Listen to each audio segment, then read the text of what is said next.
here. Can't believe I get the closing argument.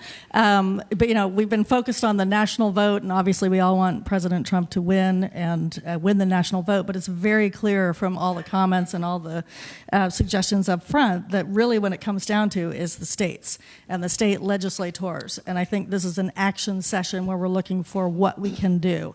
And I will say that at ALEC, which is the organization for the state legislators, we've already kind of looked at some of these things. I'm happy to say that we passed the Electoral College model resolution and policy at ALEC to make sure there's no confusion among conservative legislators around national popular vote and Electoral College.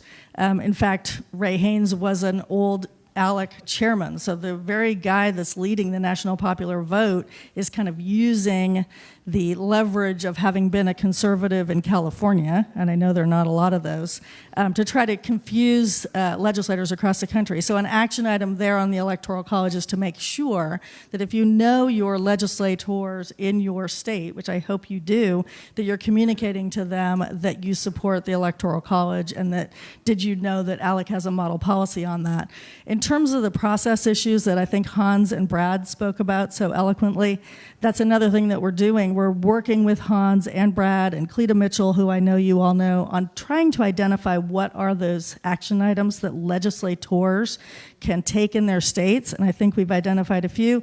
They can write a letter to the Secretary of State questioning the validity of an election and saying what did happen that night. So we are drafting a lot of those things. If you have ideas in that area, let us know and we'll get those to the state legislators and they can start to kind of exercise their political muscle in that area. Thank you, Mr. Mayor.